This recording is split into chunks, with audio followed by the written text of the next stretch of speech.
ابو امامہ رضی اللہ تعالی عنہ روایت کرتے ہیں کہ رسول اللہ صلی اللہ علیہ وسلم نے فرمایا علیکم بقیام اللیل فإنہ دأب الصالحین قبلکم وہو قربۃ لکم الی ربکم ومغفرۃ للسیئات ومنہاۃ عن الاثم۔ حضرت ابو امامہ رضی اللہ تعالی عنہ سے روایت ہے کہ رسول اللہ صلی اللہ علیہ وسلم نے فرمایا تہجد ضرور پڑھا کرو کیونکہ وہ تم سے پہلے صالحین کی روش ہے، یعنی یہ نماز صرف امت مسلمہ کے لیے نہیں بلکہ ہم سے پہلے دیگر امتوں کے جو نیک لوگ گزرے ہیں ان کی روش بھی یہی ہے، اور تمہارے لیے اپنے رب کے قرب کا وسیلہ ہے، یعنی تہجد وسیلہ ہے کس کا؟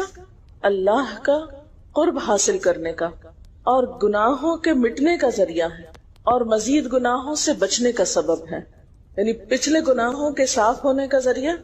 نمبر 3، مزید گناہوں سے بچنے کی طاقت انسان کو نصیب ہوتی ہے اس کے ذریعے، یعنی گناہوں سے روک بنتا ہے۔ یہ روایت جو ہے ابن خزیمہ کی ہے۔ حضرت ابو ہریرہ رضی اللہ تعالی عنہ روایت کرتے ہیں کہ رسول اللہ صلی اللہ علیہ وسلم نے فرمایا اس شخص پر اللہ کی رحمت ہو جو رات کو اٹھا، پھر نماز تہجد پڑھی، پھر اپنی بیوی کو جگایا، پھر اس نے نماز پڑھی، پھر اگر عورت غلبہ نیند کے باعث نہ جاگی تو اس کے منہ پہ پانی کے چھینٹے مارے، اور اس عورت پر بھی اللہ کی رحمت ہو جو رات کو اٹھی، نماز پڑھی، اپنے شوہر کو جگایا، پھر اس نے نماز پڑھی، پھر اگر شوہر نہ جاگا تو اس کے منہ پر پانی کے چھینٹے مارے۔ برابر کی بات ہے، دونوں کے لیے اجر بھی برابر کا ہے اور دونوں کو حق بھی برابر کا ہے جگانے کا، اور دونوں کو پانی کا چھینٹا مارنے کا بھی حق ہے، اور اس میں کسی کی بھی بے عزتی کی بات نہیں، یعنی عورت اگر ایسا کرے اپنے شوہر کے ساتھ تو وہ اس کی طرف سے کوئی روڈنس نہیں ہوگی، کیونکہ عام طور پر جب کسی کو نیند کی حالت میں جگایا جاتا ہے اور خصوصاً اگر اس پہ پانی پھینک دیا جائے تو وہ کیا سمجھتا ہے کہ اس کی بہت بے عزتی ہو گئی یا اس کے ساتھ بہت برا کیا گیا، اور عموماً لوگ اس وقت بہت غصے کا مظاہرہ پھر کرتے ہیں کہ کیوں جگایا جا رہا ہے۔ حضرت ابو ہریرہ رضی اللہ تعالی عنہ کہتے ہیں کہ رسول اللہ صلی اللہ علیہ وسلم فرماتے تھے فرض نماز کے بعد سب نمازوں سے افضل تہجد کی نماز ہے، یعنی فرائض بہرحال افضل ہے اور نوافل میں سب سے افضل تہجد کی نماز۔ رسول اللہ صلی اللہ علیہ وسلم نے فرمایا جب انسان سوتا ہے تو شیطان اس کے سر کی گدی پر 3 گریں لگاتا ہے اور کہتا ہے کہ رات بڑی لمبی ہے، یعنی اس کو تھپکی دیتا ہے اور کہتا ہے لمبی رات ہے، ابھی سوئے رہو، ابھی ٹائم ہے، ٹھہر کے اٹھنا، یعنی اس کو سلائے رکھتا ہے۔ اگر وہ بیدار ہو کر اللہ کا ذکر کرے، یعنی آنکھ کھلے اور اللہ کا ذکر کو شروع کر دے تو ایک گرہ کھل جاتی، شیطان کے پھندے سے انسان آزاد ہونے لگتا ہے۔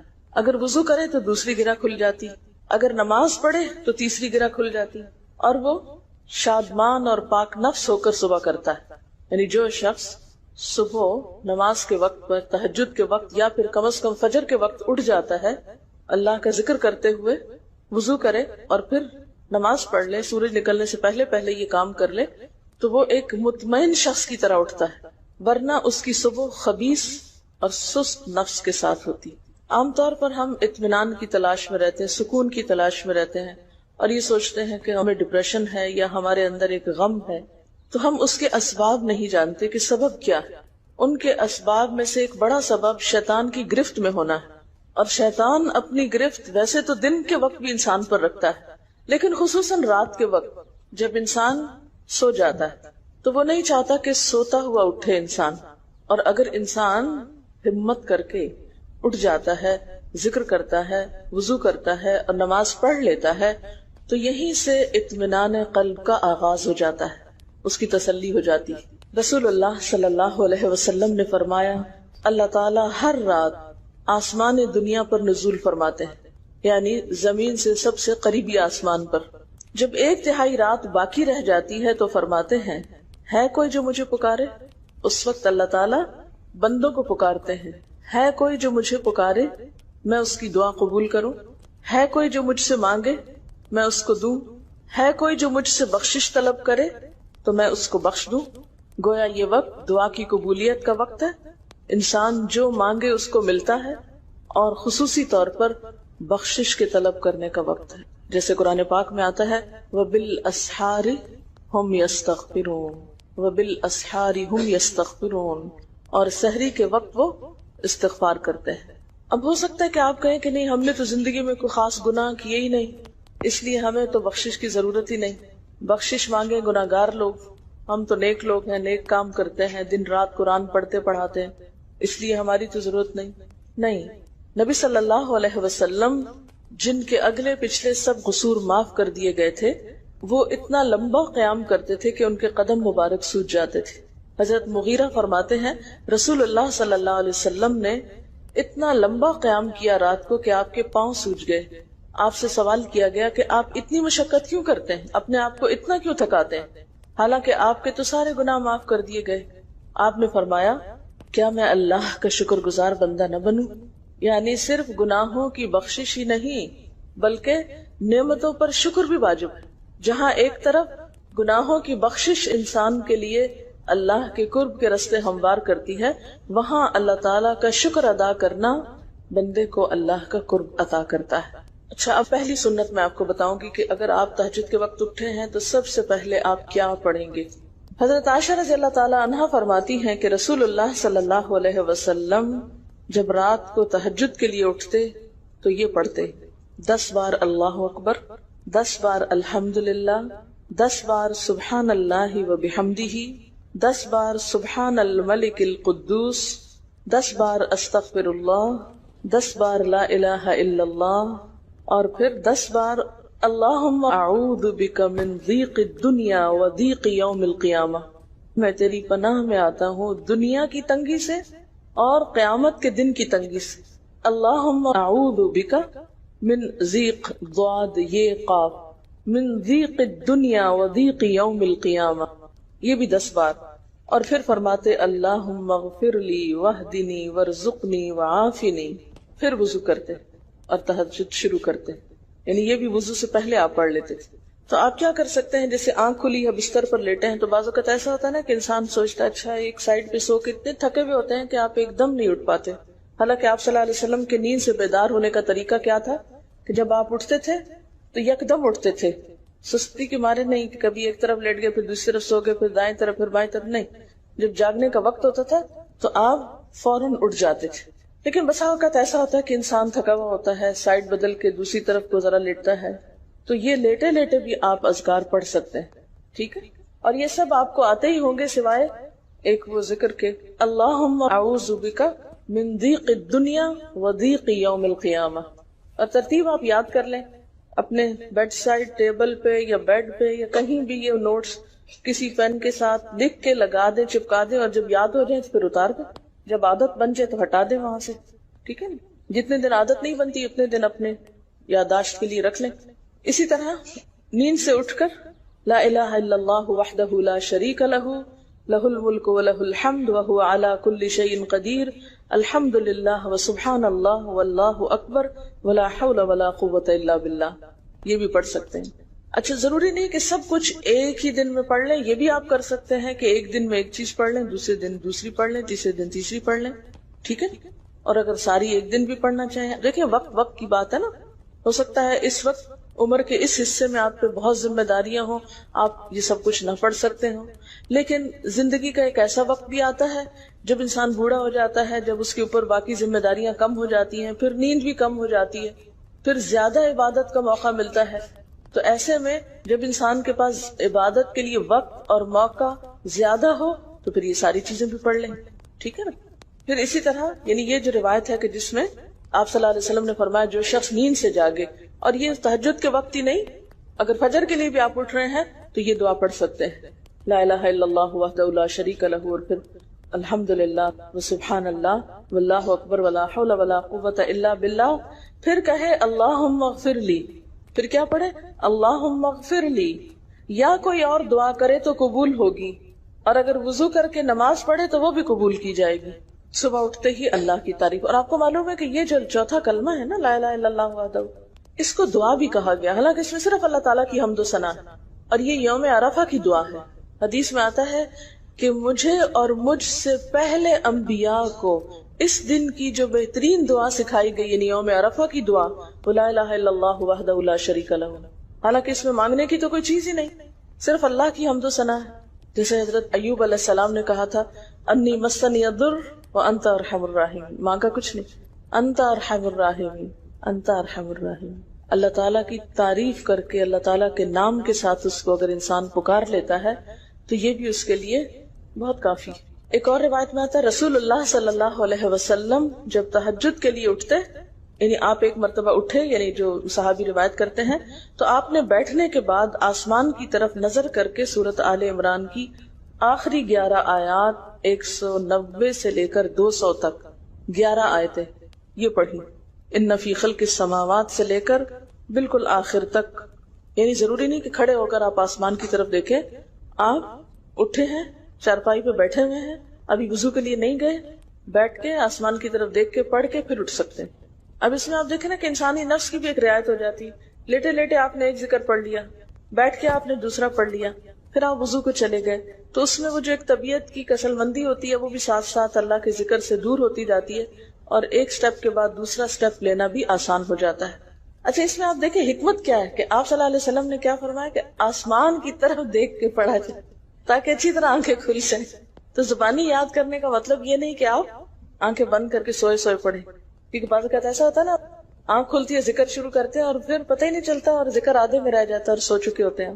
اور پھر اگر آپ کو زبانی یاد نہیں ہوگی نا، دیکھ کے پڑھیں گے تو وہ الماری کی طرف ہی دیکھتے رہیں گے، آسمان کی طرف نہیں دیکھ سکیں گے، تو پھر سنت پوری نہیں ہو سکے گی.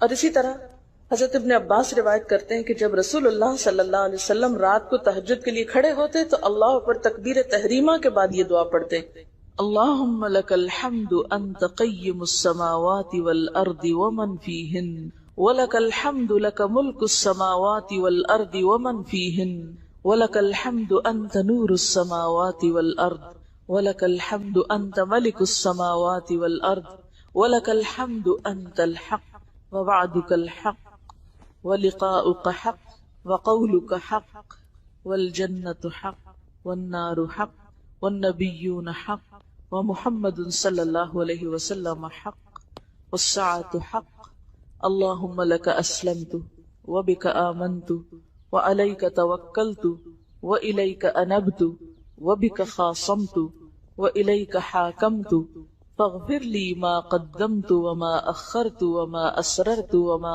اعلنت انت المقدم وانت المؤخر لا الہ الا.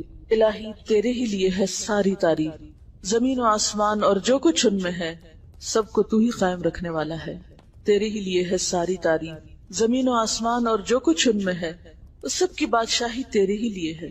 تیرے ہی لیے ہے ساری تعریف، تو ہی روشن کرنے والا ہے زمین و آسمان کو، تیرے ہی لیے ہے ساری تعریف.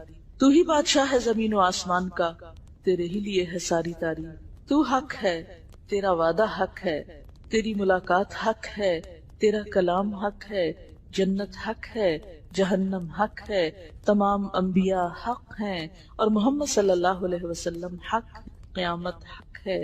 الہی میں تیرے سامنے جھک گیا، میں صرف تیرے ساتھ ایمان لایا، میں نے صرف تجھی پر بھروسہ کیا، میں نے صرف تیری طرف رجوع کیا، صرف تیری ہی مدد سے دشمنوں سے جھگڑتا ہوں، میں نے صرف تجھے ہی اپنا حاکم مانا. سو تو میرے اگلے پچھلے اور ظاہر و پوشیدہ اور جنہیں تو مجھ سے زیادہ جانتا ہے سارے کے سارے گناہ معاف کر دے. تو ہی آگے کرنے والا ہے، تو ہی پیچھے ڈالنے والا ہے، تیرے سوا کوئی سچا معبود نہیں. یہ جو دعا استفتاح ہے تہجد کے وقت کی، یہ باہر نہیں نماز کے اندر پڑھنے کی دعا ہے. ہم دعا مانگتے اللہم اجعلنی لک ذکارا لک شکرا. ان دعاؤں کے پڑھے بغیر ذکار کیسے بن سکتے ہیں؟ ذکار کا صیغہ تو فعال کے اوپر ہے نا، بہت زیادہ ذکر کرنے والا. والذاکرین اللہ کثیرا والذاکرات. تو ذاکرات کیسے بن سکتے ہیں جب تک کہ یہ دعائیں زبانی نہ آتی ہوں اور اپنے وقت پر نہ پڑھی جاتی. ویسے بھی ذکر بہت اچھی چیز ہے، لیکن جو مسنون ذکر ہے اور جو نبی صلی اللہ علیہ وسلم کے طریقے کے مطابق ہے، جو اطمینان قلب اور خوشی اس وقت اس کام کو اس طریقے پہ کر کے نصیب ہوتی ہے، وہ اس کے علاوہ نہیں ہوتی. اگر سے اس سے خوشی ہوتی ہے لیکن اس طرح کی نہیں نصیب ہوتی، اس طرح کا اطمینان نہیں ہوتا. آپ تجربہ کر کے دیکھ لیں، سنت کے مطابق زندگی گزارنا اور اپنی مرضی کے مطابق زندگی گزارنا، یہ دو مختلف لائف سٹائلز ہیں، دو مختلف طریقہ ہے زندگی ہے. دونوں کا امپیکٹ فرق ہوتا ہے، اثرات فرق ہوتے ہیں.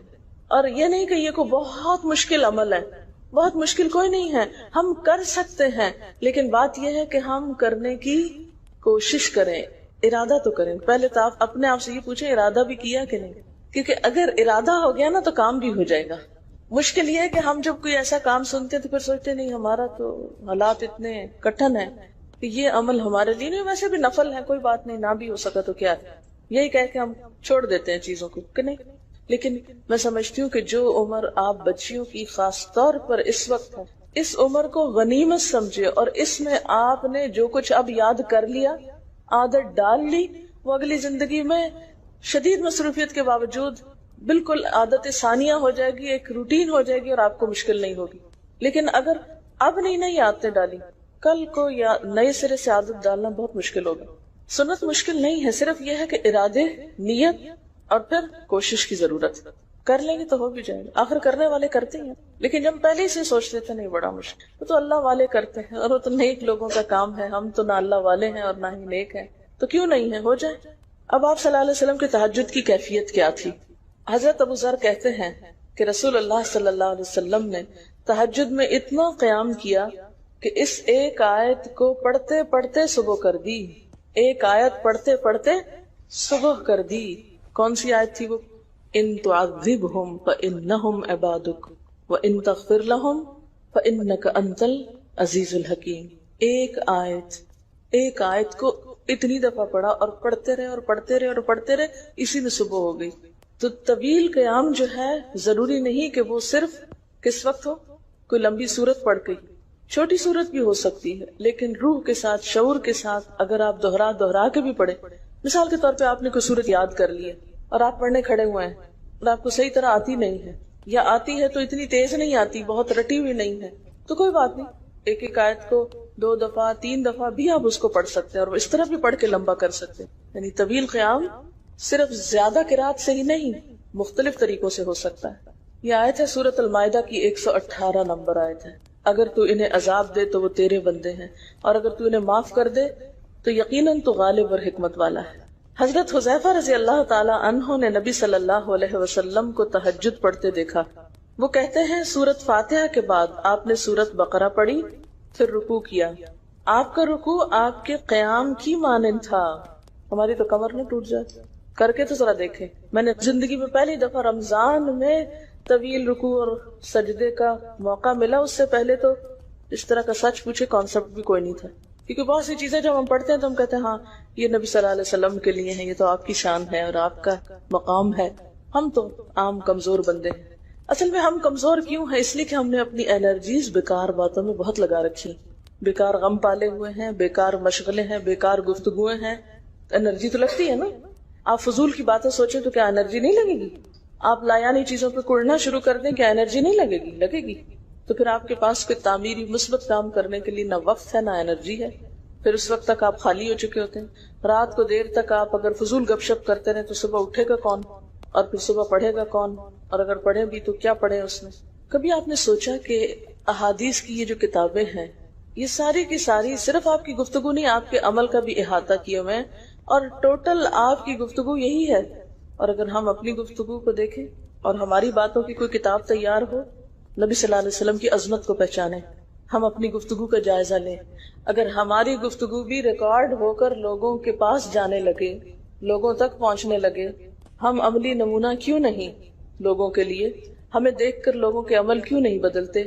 ہماری بات لوگوں پر اثر کیوں نہیں کرتی؟ کبھی سوچا ہم نے؟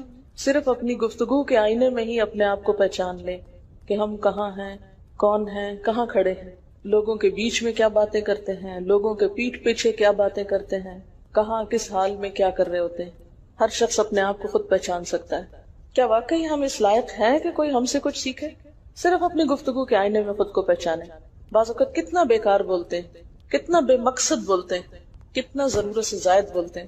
اس کا یہ مطلب نہیں کہ مصنوعی خاموشی اپنے اوپر مسلط کر لیں، کیونکہ پھر ہم دوسری ایکسٹریم پہ نکل جاتے ہیں، لیکن بامقصد گفتگو کتنی ہے ہماری باتوں میں جو واقعی فائدہ مند ہو، تو پھر ذرا روک بھی لیا کریں نا اپنے آپ کو۔ اپنے ساتھ خود ہی محنت کریں گے تو بات بنے گی، سوچیں تو احساس تو کریں، جب کریں گے تو انشاءاللہ کامیابی بھی ہوگی۔ لیکن پہلی بات تو یہ نا کہ ہم جو کچھ کرتے ہیں نہ اس کا حساب کرتے ہیں، نہ اس کے بارے میں سوچتے ہیں کہ ہم کر کیا رہے ہیں۔ ہمیں نیکی نہ کرنے کا موقع یا ہمارے نیکی نہ کرنے کا ایک سبب اور ایک بڑی وجہ ہماری انرجیز کا بیکار چیزوں میں استعمال ہونا ہے، فضول کی سیاست میں ملوث ہونا ہے، اپنی ذمہ داریوں کا ہمیں ہوش نہیں ہوتا، دوسروں کے کاموں میں مداخلت خوب سوچتی، خود کیا کر رہے ہیں اس کا کچھ پتہ نہیں، دوسرے کیا کر رہے ہیں اس سے بہت دلچسپی، یا کیا نہیں کر رہے۔ بہت سے لوگ، بہت سی خواتین کمر درد کی شکایت کرتے ہیں، اور اس کی ایک بڑی وجہ نمبر 1 رکوع کا صحیح پوزیشن پہ نہ ہونا ہے، اور نمبر 2 اس پوزیشن پہ کوئی ایکسرسائز نہیں ہماری ہوتی۔ یہ بتا رہی ہے کہ کسی کی کمر میں درد تھا اور ٹھیک نہیں ہوتا تھا کسی چیز سے، تو ڈاکٹر نے ان کو یہ مشورہ کیا کہ طویل رکوع اور طویل سجدے کریں، بیسٹ ایکسرسائز ہے، کر کے تو دیکھیں۔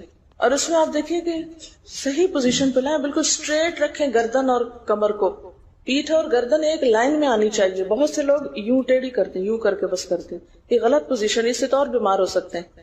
کئی لوگ سر پھینک دیتے ہیں نیچے کو، یہ بھی غلط پوزیشن ہے، اس سے بھی کام خراب ہوتا ہے۔ اگر آپ صحیح پوزیشن پہ رکوع لمبا کریں تو یقینی طور پہ کمر درد کا علاج ہے۔ پٹھے مضبوط ہوتے ہیں نا کمر کے، آپ اس کو روک کے رکھے ہوتے ہیں ایک سیدھی لائن میں۔ 2 فیٹ کے درمیان کا فاصلہ بھی بہت معتدل رکھے، نہ تو بہت قریب رکھے اور نہ بہت کھلا رکھے، بالکل معتدل، جس میں آپ آرام سے سکون سے کھڑے ہو سکیں اور آپ کا بیلنس قائم رہے۔ بیلنس کو قائم کرنا بے حد ضروری، ٹھیک ہے۔ حضرت حذیفہ نے نبی صلی اللہ علیہ وسلم کو تہجد پڑھتے دیکھا، وہ کہتے ہیں کہ سورۃ فاتحہ کے بعد آپ نے سورۃ بقرہ پڑھی، پھر رکوع کیا، آپ کا رکوع آپ کے قیام کی مانند تھا، یعنی جتنا لمبا قیام تھا اسی طرح رکوع تھا، پھر آپ نے رکوع سے سر اٹھایا اور کھڑے ہو گئے، اور آپ کا قوما یعنی رکوع کے بعد اٹھنے کا وقت بھی کافی طویل تھا۔ ہم تو بعض اوقات اٹھ کے کھڑے نہیں ہوتے کہ نیچے چلے جاتے ہیں، تو وہ بھی طویل تھا۔ صرف 2 رکعتیں بھی آپ ایسی پڑھ لیں نا کافی، اگر عام دنوں میں نہ پڑھی جائے تو ویکینڈ پہ پڑھ لیں۔ ہمارا تو ویکینڈ پہ لمبا سونے کا پروگرام ہوتا ہے نا، تو چلے دوبارہ سو جائیں، لیکن ہفتے میں 1 دفعہ کر لیں، اگر روز نہیں بھی کر سکتے 2 دفعہ کر لیں، ٹوائس اے ویک کر لیں۔ پھر آپ کا سجدہ آپ کے قومے کی مانند تھا، یعنی جتنا آپ کھڑے ہوئے تھے اتنا آپ پھر سجدہ کیا۔ آپ دونوں سجدوں کے درمیان اپنے سجدے کی مانند بیٹھے تھے، یعنی 2 سجدوں کے بیچ میں بھی آپ اتنی دیر بیٹھے جتنی دیر آپ نے سجدہ کیا تھا۔ بس آپ نے 4 رکعتوں میں سورۃ بقرہ، آل عمران، نساء اور المائدہ پڑھی۔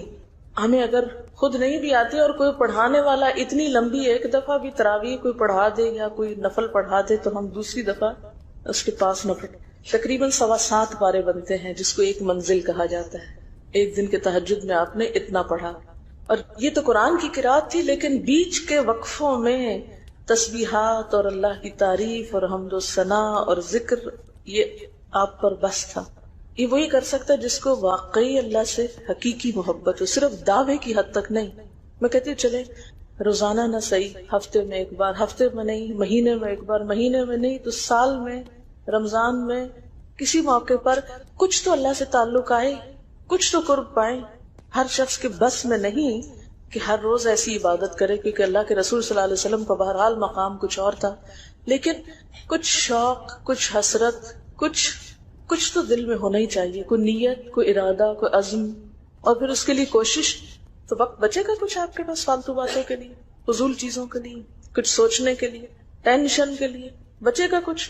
سب کچھ بھاگ جائے گا، کچھ بھی نہیں بچے گا، کیونکہ ان عبادی لیس لک علیہم سلطان، میرے بندے ان پہ اے شیطان تیرا کوئی زور نہیں چلتا، بس چلتا ہی نہیں ان پہ تیرا، سارا زور ہی ان پہ چلتا ہے جو فالتو ہوتے ہیں۔ فالتو ذہن جو ہوتا ہے وہ شیطان کا گھر ہوتا ہے۔ حضرت حذیفہ بیان کرتے ہیں کہ میں ایک رات آپ صلی اللہ علیہ وسلم کے ساتھ نفلی نماز میں شریک ہو گیا، آپ نے سورۃ بقرہ شروع کر دی، میں نے سوچا کہ آپ 100 آیات پڑھ کر رکوع میں چلے جائیں گے، مگر آپ پڑھتے گئے۔ میں نے خیال کیا کہ سورۃ بقرہ کو 2 رکعتوں میں پڑھیں گے، لیکن آپ پڑھتے رہے۔ آپ نے سورۃ بقرہ ختم کر کے سورۃ نساء شروع کر دی، پھر ختم کر کے آل عمران پڑھنی شروع کر دی، اس کو بھی ختم کر دیا۔ آپ نہایت آشفی سے پڑھتے جاتے تھے، جب ایسی آیت تلاوت کرتے جس میں سبحان اللہ کہنے کا حکم ہوتا ہے، جیسے سبح بحمد رب جیسے مثال کے طور پر، تو سبحان اللہ کہتے۔ اگر کچھ مانگنے کا ذکر ہوتا تو سوال کرتے، اگر پناہ مانگنے کا ذکر ہوتا تو اعوذ باللہ پڑھتے۔